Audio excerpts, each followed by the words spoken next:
জয় গুরু। পরম প্রেমময় পরম দয়াল শ্রী শ্রী ঠাকুরের চরণে শত সহস্র কোটি আভূমি প্রণাম জানাই। আজকের আলোচনার বিষয় হলো শ্রী শ্রী ঠাকুরের বিবাহ। 17 বছর বয়সেই তার বিয়ের প্রস্তাব এলো। তখনও দেশে সারদা আইন পাশ হয়নি, কম বয়সেও তাই বিয়ে হয়। পাবনা ইনস্টিটিউটের শিক্ষক রামগোপাল ভট্টাচার্য তার কন্যা ষোড়শীবালা দেবীর সঙ্গে অনুকূলচন্দ্রের বিয়ের প্রস্তাব শিবচন্দ্র চক্রবর্তীর কাছে রাখলেন। তার কথা হলো, আপনাদের ঘরে মেয়েকে দিতে পারলে আমরা অত্যন্ত আনন্দিত হব। ছেলেকে আমাদের সকলেরই পছন্দ হয়েছে, বিশেষ করে মেয়ের মায়ের। রামগোপাল ভট্টাচার্যের আদি নিবাস হল সিরাজগঞ্জ মহকুমার ধোপাদহ গ্রাম। তাদের পরিবার ওই অঞ্চলের বেশ নামজাদা পরিবার। সাংসারিক অবস্থাও বেশ সচ্ছল, শিক্ষায় দীক্ষায় তারা বেশ উন্নত। রামগোপাল ভট্টাচার্য নিজে ছিলেন হাই স্কুলের মাস্টার এবং তার ভাই ভবানীচরণ ভট্টাচার্য ছিলেন মুক্তার। রামগোপাল ভট্টাচার্যের সহধর্মিণী ত্রিনয়নী দেবী ছিলেন ধোপাদহের সবার কাছে মায়ের মতো। তিনি যেন মাতৃত্বের এক জীবন্ত প্রতিমা। তাদের সন্তান 7টি, 4টি মেয়ে, ছেলে 3 জন। এদের মধ্যে ষোড়শী সবচেয়ে বড়। এই বড় মেয়েকেই মনমোহিনী দেবীর বড় ছেলের সঙ্গে বিয়ে দিতে চান তারা। ষোড়শী এই জগতের মেয়েই নয়, তিনি যেন কোনো প্রজ্ঞালোক থেকে বিশেষ কোনো উদ্দেশ্য সাধনের জন্য ধরায় অবতরণ করেছেন। বুদ্ধি যেমন তীক্ষ্ণ, স্বভাবও তেমনই শান্ত। তার গুণের কথা বলে শেষ করা যাবে না। সরলতা, পবিত্রতা, তেজস্বিতা, স্নেহ, করুণার আশ্রয় এই অতি মানবীয় মাতৃদেহে অনুকূলচন্দ্রের পত্নী হওয়ার জন্যই যেন তার জন্ম হয়েছে। এখন তার 12 বছর বয়স। ব্রাহ্মণের মেয়ে গৌরীদান করাই বিধি। ত্রিনয়নী দেবী মনে মনে জামাই নির্বাচন করেই রেখেছেন। ছেলের পক্ষ থেকে এখন অমত না হলেই রক্ষা। প্রস্তাব এলে পরে কৃষ্ণসুন্দরী আর মনমোহিনী দেবী বললেন, মেয়ে তো আমাদের দেখাই আছে, মেয়ে আমাদের বড়ই পছন্দের। এখন গায়ের অন্যান্যরা কি বলেন? অনুকূলের অভিভাবক তো গায়ের সবাই, ও যে সবার সম্পত্তি, সবার পছন্দ মতোই ওর বিয়ে হতে লাগবে, না হলে কেউ কেউ দুঃখ পাবে। ওকে যে সবাই ভালোবাসে। শ্রী শ্রী ঠাকুরের মা আর ঠাকুরমা ষোড়শীকে হিমায়তপুরে দেখেছেন।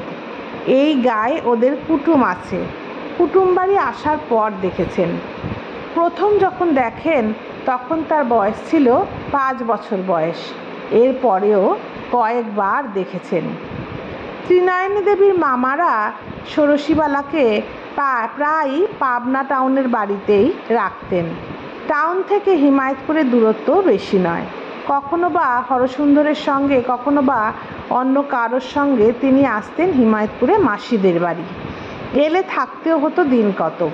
মাসিমা এবং বাড়ির সবাই তাকে খুবই ভালোবাসতেন, তাই সহজে যেতে দিতেন না। এভাবেই যোগাযোগের মধ্য দিয়ে মনমোহিনী দেবী আর কৃষ্ণসুন্দরী দেবী মেয়েকে আগে থেকে ভালো করেই জানেন। ঠাকুমা মাঝে মধ্যে ষোড়শীকে ডেকে এনে খাওয়াতেন। কখনো বা রঙ্গ করে বলতেন, একে আমরা বউ করে আনবো, অনুকূলের সঙ্গে ভালো জোড়া মিলবে। রঙ্গরসের মধ্যে বলা এই কথাগুলো শুনে মেয়ের মনে কি ভাব জাগত কে জানে।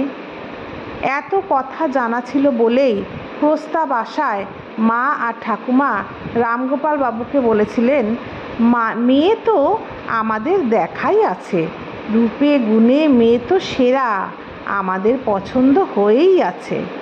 হিমায়তপুরের ত্রৈলোক্য চৌধুরী, বিনোদ ঘোষ, বসন্ত ডাক্তার, মুকুন্দ বসু প্রমুখ সকলেরই মেয়ে পছন্দ হয়েছে।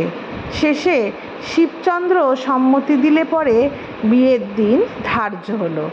দিনটি হলো 1313 বঙ্গাব্দের শ্রাবণ মাসের 28 তারিখ, সোমবার। 1 মাস আগের থেকেই গায়ে উৎসব আনন্দের ধুম লেগে গেল। আত্মীয় স্বজন, বন্ধু বান্ধব, শুভাকাঙ্ক্ষী প্রভৃতির সমাগম হতে লাগলো। নির্দিষ্ট দিন এলো, আজ অনুকূলচন্দ্রের বিয়ে। ধীরে ধীরে যাত্রার সময় উপস্থিত। এবারেও পালকিতে উঠতে হবে। ব্যান্ড বাজতে শুরু করেছে। সম্মানিত অতিথিরাও গাত্রোত্থান করলেন যোগদান করবেন বলে। বর কিন্তু প্রথম থেকেই নির্বিকার, উৎসাহের নামগন্ধও নেই।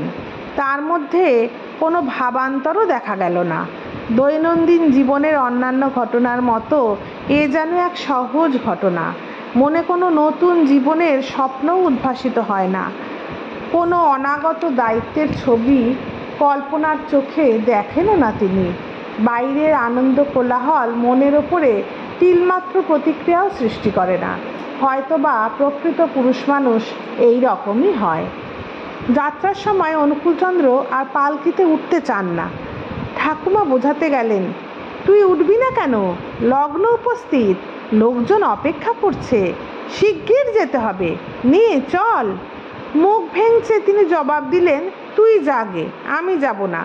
খিদে পেট জ্বলে যাচ্ছে, কত বেলা হলো, নাওয়া খাওয়ার খবর ভুলেই গেছিস, আমাকে খেতে দে। ওরে, তুই বলিস কি? তোর যে আজ বিয়ে, বিয়ে না হওয়া অবধি খাবি কেমন করে? লোকে তোকে কি বলবে? ঠাকুমা যথাসাধ্য বোঝানোর চেষ্টা করলেন, কিন্তু উত্তর পূর্ববৎ, খেতে দিবি নে? তোরা সবাই খাবি, শুধু আমাকে শুকিয়ে মারতে চাস? খাওয়াটাই যদি না হলো তাহলে কিসের বিয়ে? কতজন এসে ছেলেকে বোঝাতে চাইল, কিন্তু তার সেই একই কথা, হবে আর কি? খিদে পেয়েছে তবুও খেতে দেবে না? বক্তৃতা ঝাড়ছে, আজ বিয়ে, মিল স্টপ, খাওয়াই যদি বন্ধ তবে ওরকম বিয়ে আমি করব না। বিয়েতে কত যে খাওয়া দাওয়া, কত যে নিমন্ত্রণ। শুধু আমার বেলায় সবাই হাসতে শুরু করলো। ঠাকুর আর অন্যান্য অনেকের ভালোভাবে বোঝানোর চেষ্টাও ঠাকুরকে অন্যান্য অনেকেই ভালোভাবে বোঝানোর চেষ্টা করেও ডাহা ফেল। শেষে দই গুড় আম খাওয়াতেই হলো। এরপর শান্ত হয়ে পালকিতে গিয়ে বসলেন। বিয়ে হয়ে গেল। পরম পুরুষের সঙ্গে মিলিত হলেন পরমা প্রকৃতি। এই ষোড়শীবালা দেবী শ্রী শ্রী বড়মা নামে অভিহিত হয়ে আজকের যুগে প্রাচ্য ও পাশ্চাত্যের লক্ষ লক্ষ মানুষের পূজা পাচ্ছেন। তার জীবন কাহিনী অমৃতময়। যাই হোক, বিয়ে করে কনে ঘরে এনে তুললেন শ্রী শ্রী ঠাকুর। তবু তার মধ্যে কোনো ভাবান্তর নেই, সেই একই সহজ ভাব। বুড়ি ঠাকুমা, দিদিমা, স্থানীয়দের কেউ কেউ রহস্যচ্ছলে বললেন, ও অনুকূল, তোর বউকে দেখাবি না নাকি রে? ডাক, আমরা ওকে দেখতে চাই যে। কথা শুনেই তিনি ডাকতে শুরু করলেন, বউ, ও বউ, এদিকে আসো তো, তোমাকে নাকি এরা দেখতে চান। অন্যান্যরা হাসতে শুরু করলেন। শুধু কৃষ্ণসুন্দরী তেতে উঠে বললেন, ছি ছি, এমন নির্লজ্জ আমি কোথাও দেখিনি গা। এ যে লজ্জার মাথা খেয়েছে গা। অনুকূলচন্দ্রের বিয়ে হয়ে গেল। তখন তার বয়স 17 পার হয়ে গিয়ে 18 ঢুকেছে। হাই স্কুল ক্লাস 9-এর ছাত্র। আর ষোড়শীবালা দেবীর বয়স তখন 12 বছর। সিংহ বিক্রম পরম উদাসীন উদ্বেলিত পুরুষসত্তার সেবা করে জীবন ধন্য করতে এলেন এই নারী কুলরত্ন, পরম ভাগ্যবতী। আজ এতটুকুই থাক। জয় গুরু। বন্দে পুরুষোত্তমম।